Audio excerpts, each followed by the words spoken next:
네, 하나님 말씀 봅니다. 베드로후서 1장 16절에서 21절입니다. 베드로후서 1장 16절에서 21절까지 먼저 교독하겠습니다.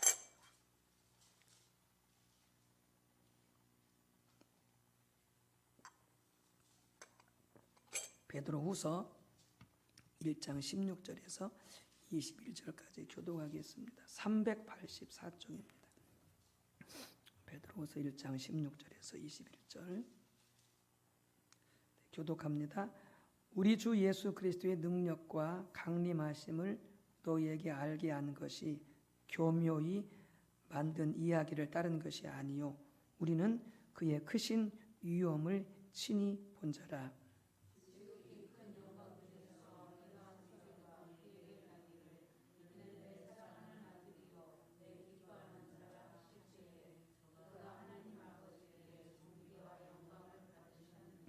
이 소리는 우리가 그와 함께 거룩한 산에 있을 때에 하늘로부터 난 것을 들은 것이라.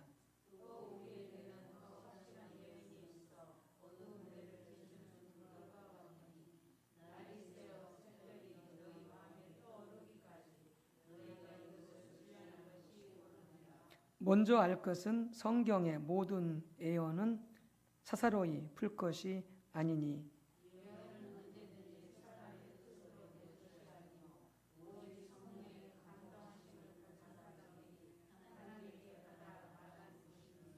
아멘. 네, 주부에 나와 있는 것과 약간 다른데요. 바꿔서 수정해서 읽겠습니다. 사도행전 11장 1절에서 8절입니다. 10장 그 본 말씀 잘 아는 말씀이어서 네, 사도행전 10장 44절에서 11장 1절에서 8절까지 교독하겠습니다. 사도행전 11장 1절에서 8절까지 교독합니다. 유대에 있는 사도들과 형제들이 이방인들도 하나님의 말씀을 받았다함을 들었더니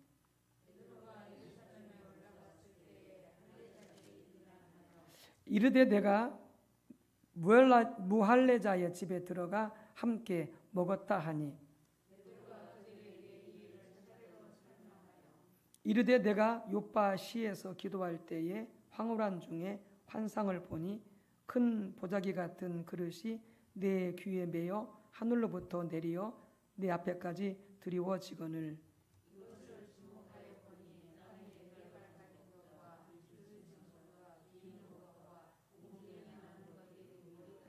또 들으니 소리 있어 내게 이르되 베드로야 일어나 잡아 먹으라 하거늘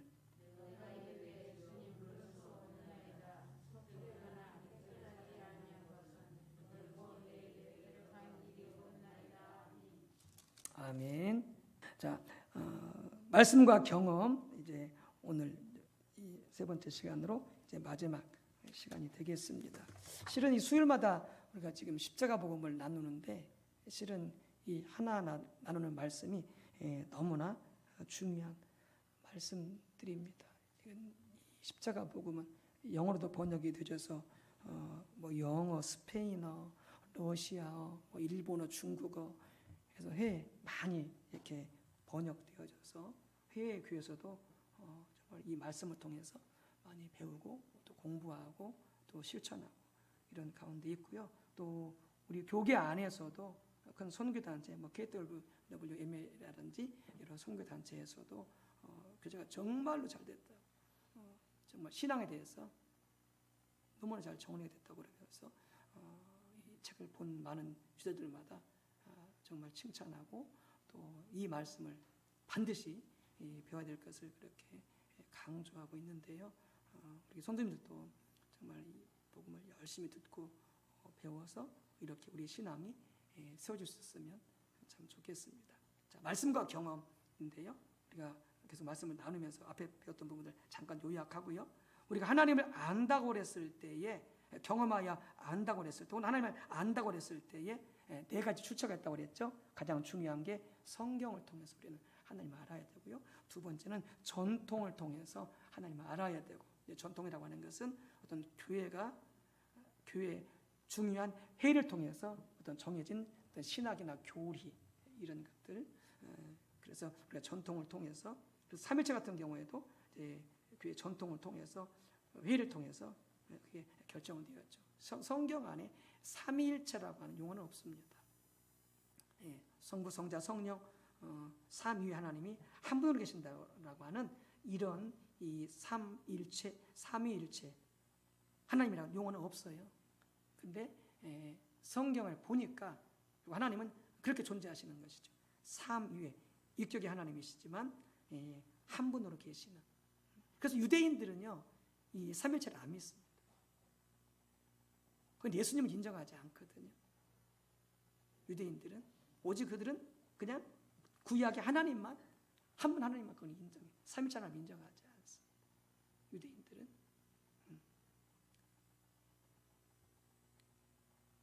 유대인들 중에서는 회개하고 돌아온 자들은 이제 믿지요. 삼일체 하나님을 이 진리를 믿게 되어지는 것이죠.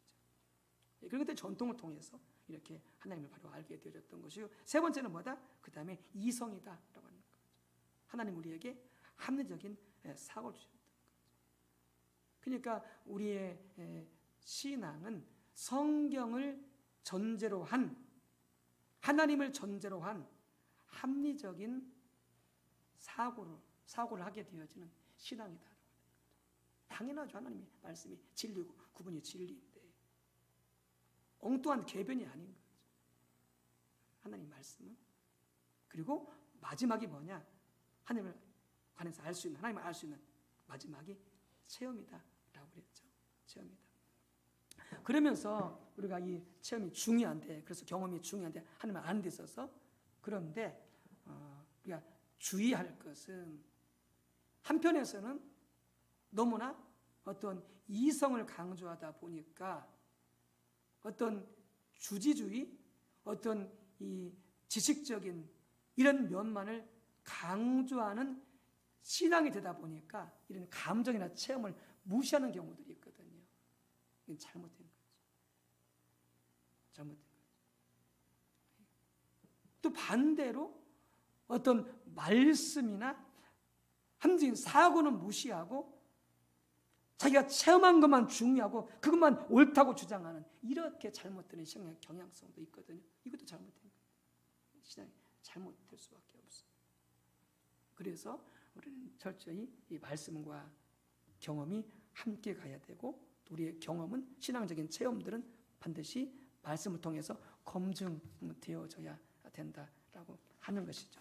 그래서 우리가 이제 그런 부분들을 나누면서, 그래서 결국 우리의 신앙은 중요한 게 뭐다? 체험이다. 여러분, 거듭난 것도 체험이잖아요. 물과 성령으로 거듭난 것도 체험이잖아요. 그러니까 여러분 아실 거예요. 감느기 목사님이신데 장학일 목사님이라고, 그 사모님이 이 부통사고 나가지고 거의 죽게 되어진 거예요. 이 사모님 부통사고 나가지고 이제 거의 죽게 되어졌는데, 그래서 이제 그 목사님은 교회를 건축해놓고 무슨 이제 그 예배가 있었던지 거기를 이제 갔다 오게 되고, 사모님도 갔다 오라고, 갔다 온 사이에 죽으면 어떻게 하냐고 갔다 오라고 사모님 이렇게 말씀하신 목사님이 이제 회에 나갔었는데, 근데 회에 나간 사이에 뭐냐면 연락이 온 거예요. 사모님 죽었다. 근데 그 사모님 어떻게 되냐면은 실제로 이 사모님 죽은 거예요. 죽어가지고 그 사모님의 영이 몸에서 빠져나온 거예요.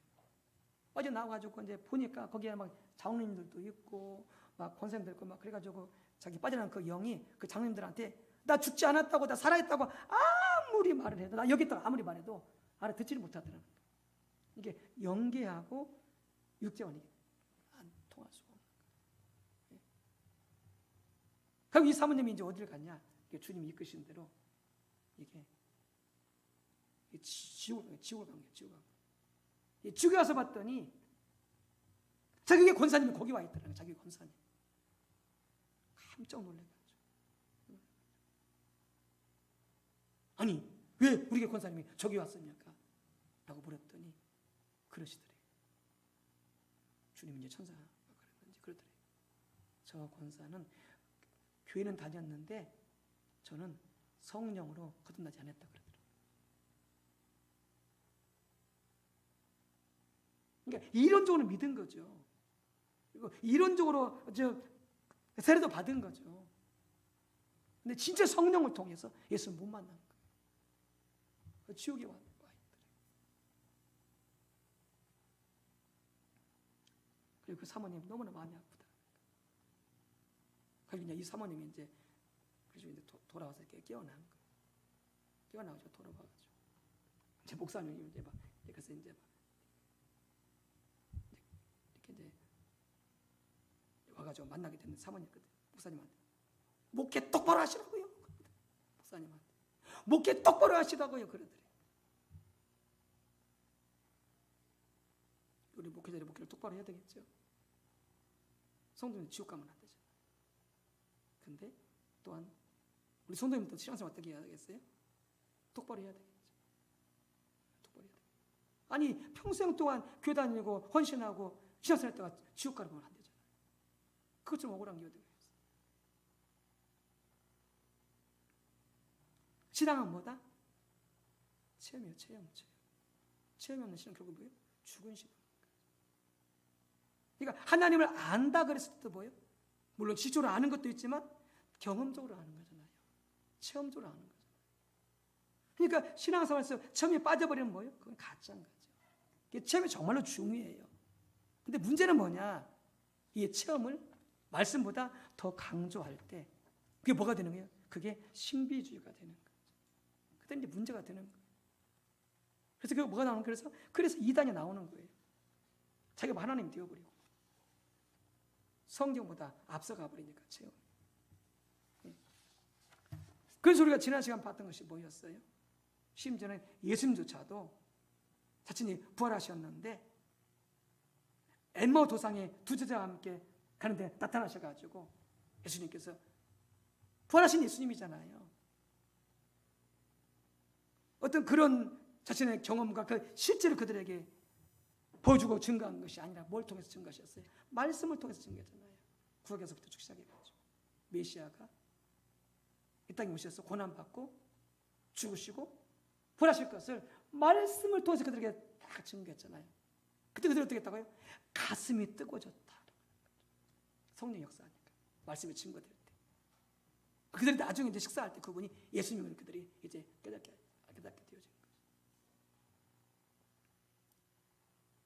심지어 예수님조차도 부활의 체험을 했었고 부활의 당사자이지만은 그 체험으로 자기를 부활을 주장하지 않았다는 거죠. 뭘 통해서요? 말씀을 통해서. 말씀을 통해서. 자, 그렇다면 오늘 이제 우리의 경험이 그래서 성경에 기초하는 삶이 되어져야 되는데 어떻게 되냐라고 하는 거예요. 체험을 중시하는 사람들이, 체험을 중요시하게 하는 사람들이 범하기 쉬운 잘못이 있습니다. 여러분들 이런 거 있는지 않는지 자신을 살펴보세요. 저도 마찬가지고요. 신앙을 이때 점검해야 되는 거예요. 자, 체험을 중시하는 사람들이 어떤 오류를 범하느냐? 첫 번째, 성경을 소홀히 합니다. 성경을 소홀히 합니다. 그냥 부지런히 성경 읽으십시오.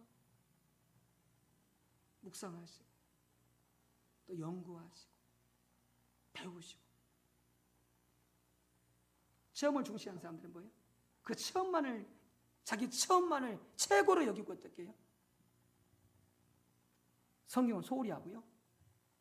그리고 체험을 중요시하다 보니까 뭐예요? 성경을 자기가 체험한 것에다가 끼워 맞추는 거죠. 끼워 맞추는 거죠. 정말로 잘못돼요. 그래서 신앙이 병들고 잘못되게 되지는 거죠. 두 번째는 체험을 강조하는 사람들이, 체험이 정말 우리 기독교 신앙에서 생명이고 중요한데 영적 지도자들의, 목회자의 조언을 소홀히 합니다. 이게 진짜 큰일 납니다. 이러다가. 그러니까 소위 자기가 경험한 것만 최고야. 자기가 들은 음성만 신뢰해. 목회자나 지도자들이 가르치는 어떤 권면이나 가르침은 받아들이려고 하지를 않아요. 반드시 잘못됩니다. 우리가 보호를 받으려면요, 지난 주일에도 말씀드렸지만 권위 아래 들어와야 돼요. 가정에서는 부모의 권위 아래 들어와야 되고요, 교회에서는요 담임 목사의 권위 아래 들어와야 돼요. 그것은 내가 여러분보다 무슨 잘났거나 여러분보다 머리가 좋거나 여러분보다 월등해서 그런 거 아니에요. 저는 여러분 다 똑같아요. 저도 성도고 여러분도 성도예요. 똑같아요. 하나님 앞에서 신분은 똑같아요. 똑같아요. 동등해요. 근데 하나님은 가정이나 교회 가운데, 나라 가운데 뭘 세웠어요? 질서를 세웠어요. 리더를 세웠어요. 그래서 어떻게 하라고요? 리더의 말에 따르라고 하는 거예요. 리더의 말에 순종하라. 물론 리더의 말도 성경에 맞지 않으면 따를 필요 없어요. 리더의 말도 하나님의 말씀에 어긋나면 따를 필요는 없어요. 그러나 그렇지 않을 경우에는 어떻게 해요? 리더 말 따르고 순종해야 된다. 그래도 된다. 그래야 하나님의 보호가 함께 해주신다는 거죠. 하나님의 보호가 함께 해주신다는 거죠. 근데 체험을 많이 하는 사람들의 특성을 보면 어떻게 한다고요? 영적 지도자, 목회자 무시합니다. 가르치면 안 받아요. 권면 안 받아들여요. 뭐예요? 이미 그 마음 안에 교만이 들어와 있는 거예요. 이게 잘못될 수밖에 없어요. 마귀한테 이용당할 수밖에 없어요. 우리의 체험은 철저하게 해요. 성경에 기초해야 되고, 그리고 체험들은요 영적 지도자들의 조언과 지도를 받아야 돼요. 여러분들 외국에는 유명한 목사님들 있잖아요. 강사들 있잖아요. 그러니까 교회 목회는 하지 않으면서 자기 사역이 있어서, 네트워크가 있어서, 그래서 외국 나가서 많은 집회도 하고 놀라운 역사도 나타나고 많은 가르침도 가르쳐요. 근데 그런 세계적인 목사님들도요, 교회 가면요, 자기 다니는 교회 가게 되면 담임 목사 권위 순종해요. 담임 목사 권위 순종해요. 세계적인 강사였도요. 담임 목사는 세계적인 강사가 아니었도요. 이름 없는 목사였도요. 세계적인 강사는 그 목사 아니면요, 자기 교회 담임 목사님, 그 목사님이시기 때문에 거기에 권위에 순종한다. 정말로 겸손한 거죠. 겸손한 거. 그렇게 하나님이 보호해 주시는 거죠. 함께 하시고. 첫 번째, 성경이 경험을 검증하게 해야 됩니다. 성경이 경험을 검증하게 해야 됩니다. 모든 체험, 모든 경험은 하나님 말씀에 의해서, 성경에 의해서 검증되어야 합니다. 늘 계속했던 말씀이기도 하죠. 자, 베드로서 1장 16절에서 21절을 우리가 읽었죠. 자, 거기에서 베드로가 자기 경험을 이야기합니다. 16절에서 그게 뭐예요? 베드로가 야고보와 요한과 함께 변화산상에서 경험한 예수님을 이야기하고 있는 거예요. 거기에서 이야기하고 있는 거예요. 하루는 예수님께서 베드로, 야고보, 요한과 함께 변화산에 올라갔잖아요. 예수님의 몸이 변화했잖아요. 빛이 나고 부활의 몸으로 변화된 것이죠. 그러면서 엘리야와 모세가 나타나서 예수님과 대화하게 되죠. 그리고 거기서 어떻게 했어요? 변화산에 하나님의 영광의 임재가 그 산을 가득 채웠던 거죠. 그러면서 하늘로부터 하나님의 음성이 들려집니다. 이는 내 사랑하는 아들이요 내 기뻐하는 자라 하시면서 하나님 아버지께서 예수님을 증거하시죠. 혼자만 들은 것이 아니라, 혼자만 경험한 것이 아니라 야고보, 요한과 함께 그 엄청난 체험, 하나님의 음성을 들은 거죠. 어마어마한 체험입니다. 자, 그런데 베드로가 뭐라고 말해요? 그런 체험을 이야기한 다음에 19절에 이렇게 말씀하세요. 보세요. 또 우리에게는 더 확실한 예언이 있어, 이렇게 말하잖아요. 그러니까 앞에서 체험을 이야기하고 나서, 변화산상에서 체험을 이야기하고 나서 그가 뭐라고 말하냐? 체험보다, 이런 엄청난 체험보다 더 확실한 예언이 있다, 이렇게 말씀하잖아요. 이 더 확실한 예언이 뭐예요? 성경이에요. 성경. 그래서 20절에 뭐라고 말씀하세요? 먼저 알 것은 성경의 모든 예언은, 이렇게 되어 있잖아요. 모든 체험보다 더 확실한 게 뭐다고요? 말씀입니다. 성경.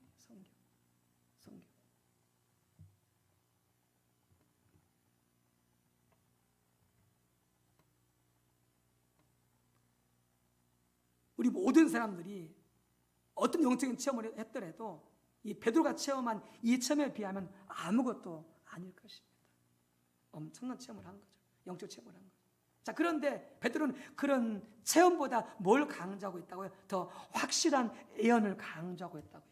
그게 뭐예요? 그게 성경이라고요. 성경. 성경은 어떤 체험보다 더 확실한 예언이다라고 하는 거죠. 그래서 우리의 체험을 어디 비춰봐야 된다? 성경에 비춰봐야 된다라고 하는 거예요. 또한 우리의 경험을, 체험을 성경적인 지식으로 잘 무장됐을 뿐만이 아니라 하나님과의 관계 등 영적으로 성숙한 목회자들, 지도자들의 조언을 참고해서 바르게 이해하려고 노력해야 된다라고 하는 거예요. 꿈도 그렇고요, 환상도 그렇고요, 영적 체험도 물론 그렇다고 해서 목회자가 다 아는 건 아니에요. 그러나 많은 경우에 목회자를 통해서 분별하게 하시고 알게 하세요. 또 함께 기도하는 가운데 찾아가고.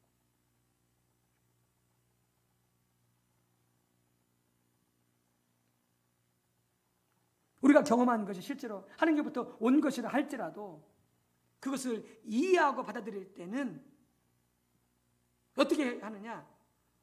우리가 가지고 있는 어떤 가치관과 신앙관을 통해서 하기 때문에 우리의 신앙관, 우리의 가치관이 잘못되어 있으면 어떻게 한다고요? 체험을 해놓고 나서도 하나님께서 의도하신 그 목적과 뜻대로 해석하지 않고 정반대로 엉뚱하게 해석해 버릴 수가 있다고 하는 거죠. 그러면 이제 문제가 심각해지는 거죠. 이에 대한 좋은 예가 누구냐? 베드로의 삶에서 또한 찾아볼 수가 있어요. 사도행전 그 10장에 보게 되자면은 우리가 아까 읽지는 않았습니다만은 그런 내용이잖아요. 베드로가 요바에서 기도하고 있을 때에 하나님께서 환상을 통해서 베드로에게 이 짐승들을 잡아 먹으라 하면서 3번씩이나 환상을 통해서 말씀하시잖아요. 하나님이 그렇다 하는 것을 부정하다 하지 말라 하시면서 그 짐승을 잡아 먹으라 했을 때 베드로가 먹지 않잖아요. 그리고 그것을 환상을 생각할 때에 성령께서 말씀하시죠. 고넬료 가정에서 보낸 자들이 있는데 너는 그들을 따라가라 말씀하죠. 그 베드로는 성령의 음성을 듣고 그 환상의 뜻을 깨닫고 고넬료 가정에 파송한 이방인들과 함께 고넬료 가정에서 말씀을 전했을 때에 어떻게 했어요? 하나님의 엄청난 뒷받침이 함께 하셨죠. 복음을 전할 때 성령이 임하고 방언하게 되어지고 그들 모두가 예수님 믿어 구원받게 되어지고. 그런데 아세요? 베드로가 엄청난 체험을 했음에도 불구하고요, 아까 읽었던 사도행전 11장에 보게 되죠. 베드로가 어디 가서 그것을 검증받느냐? 교회 앞에서 검증받습니다. 물론 그 베드로가 그렇게 이방인에 가서 복음을 전했을 때 빛나는 사람도 있었죠. 잘못됐다고. 근데 자기가 거기서 했던 그런 성령의 인도 따라 환상을 보고 음성을 듣고 가서 복음을 전했던 그 내용을 처음부터 끝까지 소상하게 교회 앞에 다 보고합니다. 베드로는 그 당시 사도 중에 사도였어요. 사도의 리더였어요. 엄청난 하나님의 역사를 나타내는 자였어요. 그리고 그 일도 하나님의 인도를 따라 가서 했던 거죠. 근데 아세요? 베드로가 교회 앞에서 그것을 검증받았다고 하는 거죠. 이게 겸손한 자세예요. 그러니까 잘못되지 않는 거예요. 엄청난 하나님의 역사를 경험하고 나서도. 왜요? 그를 통해서 검증받고 있기 때문에. 검증받고 있기 때문에. 많은 성령 체험, 은사 체험, 많은 영체험에서 많은 성도들이 잘못된 길로 빠져들게 되죠. 그것보다 이런 겸손한 자세가 없기 때문에 그런 거죠. 두 번째는 성경을 토대로 하나님께 나아가야 됩니다.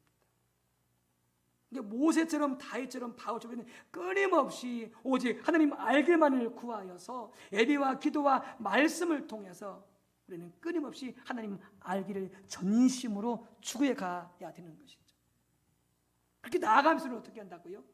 하나님 앞에 나아갈 때 반드시 하나님은 성경이 말씀하신 그대로의 하나님을 믿고 나가야 된다는 거죠. 성경에 나타난 하나님 어떤 하나님이에요? 우리를 지극히 사랑하시는 하나님. 결단코 한 번도 우리를 사랑하지 않으신 적이 없는, 영원히 우리를 사랑하시는 하나님. 우리가 죄를 지어도 넘어져도 실패했어도 끊임없이 우리를 사랑하시는 하나님.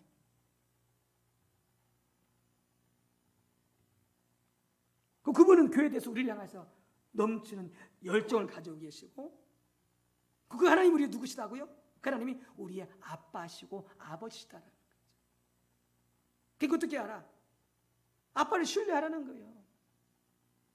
염려하고 두려워하지 말고, 문제가 있어도 그 아빠의 사랑, 아빠가 보호해 주시고, 아빠가 공급해 주시고, 아빠가 인도하시고, 아빠가 예배하시는 그 하나님, 그 성이 그 하나님이고, 그것이 그 하나님이 우리의 아빠 되시는 하나님이신데, 그 하나님을 신뢰하고 나가라는 거예요. 하나님 앞에 진짜 나가라는 거죠. 그분의 신실하심, 우리를 불쌍히 여겨주시는 것, 우리에게 은혜를 주시고 우리가 회개할 때 용서 주시는 그 하나님을 신뢰하고 나가는 것. 상상 속의 하나님이 아니라 성경에 말씀하신 그들의 하나님을 믿고 그 하나님을 신뢰하고 하나님을 알기를, 그래서 어떻게 하라고요? 나가라라고 하는 거죠. 그럼 어떻게 한다고요? 하나님을, 우리가 그 하나님을 경험할 수 있다는 거죠. 말씀의 토대에서.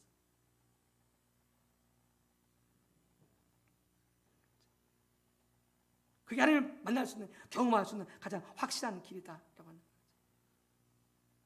세 번째는 성경이 말하는 삶의 실제를 경험하기를 추구해야 된다라고 하는 것이죠.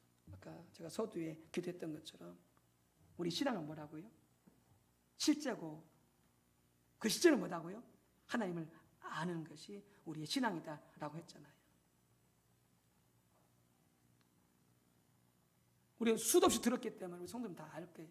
영생이 무엇인지, 하나님을 아는 것이 무엇인지 수도 없이 들었기 때문에. 그런데 그것을 그냥 이론적으로 들어서 아는 것만 가지면 된다 안 된다? 절대 안 됩니다. 그냥 이론이에요. 그 삶을 실제로 살아야 되는 거죠. 그 삶을 실제로 경험해야 되는 것이죠. 하나님은 어떤 하나님이세요? 하나님은 거룩하신 하나님이세요. 우리는 생활 속에서 어떻게 해요? 그 거룩하신 하나님을 찾고 알기를 구하는 가운데 우리가 거룩한 사람이 되어줘야 되는 거죠. 거룩한 삶을 살 수 있어야 되는 거죠. 맨 거짓말하고 약속도 지키지 않고 남 등쳐먹고 사기치고 미워하고 원망하고 시기하고 질투하고 다투고 싸우고 욕심부리고 교만하고, 다 뭐 이게 다 죄지 뭐. 그런데 그런 거 해놓고도 그렇게 하고서 아무리 양심의 가책이 없어요. 그냥 살아가. 왜? 다 남들이 그렇게 살아가니까. 심지어는 목사나 장로나 권사나 모든 다 그렇게 살아가니까 하여튼 그렇게 살아가. 그럼 그게 뭐예요? 신앙의 이론인 거죠. 거룩하신 하나님을 전혀 모르고 있는 거죠. 성경에 말하는 그 거룩하신 하나님, 죄가 없으신 하나님, 온전히 의로우신 하나님, 깨끗하신 하나님. 그래서 내가 거룩하니 너희도 거룩하라고 말씀하셨는데 그 하나님을 알기 위해서 몸부림치는 거죠. 지금 제가 왜 이 삶을 살 수가 없습니까? 왜 또 제가 또 거짓말합니까? 왜 또 제가 미워합니까? 왜 또 제가 원망합니까? 불평합니까? 왜 용서가 안 됩니까? 무엇이 문제입니까? 파고 들어야죠. 하나님께 물어야죠. 애통하면 회개하고 또 회개해야죠. 왜요? 깨끗하지 못하면 하나님 볼 수 없다고 그랬습니까? 그런 애통함이 있습니까? 그런 가난함이 있습니까? 거짓말 있으면 괴로워야죠. 다시 상황을 모면하기 위해서. 그런 것이 아니라, 근데 그래서 했다고 한다면 양심이 찔리고 하나님 앞에 괴로워하면서 이제는 어떻게 해야 되겠냐고, 주님 제발 좀 도와주시라고. 용서가 안 되면 몸부림치면서, 주님은 날 용서해 주셨는데, 모든 죄를 용서해 주셨는데, 그 주님께서 내가 너희를 용서하라고 하시면 너희도 용서라고 하셨는데, 주님 좀 용서할 수가 없습니다. 용서가 안 됩니다. 그럼 몸부림을 치야죠. 고민해야죠. 용서하기 위해서 이를 깨물고 하나님의 은혜를 구하면서 엎드려야죠. 이게 뭐예요, 이게? 이게 신앙의 실제인 거죠. 이게 신앙의 실제인 거죠. 여러분, 이래야 우리가 변화되지 않겠습니까? 성숙되어 가지 않겠습니까? 신앙에 자라가지 않겠습니까? 맨 그탈에 맨 거짓말하고 맨 미워하고 그때만 염려하고 두려워하고 원망하고,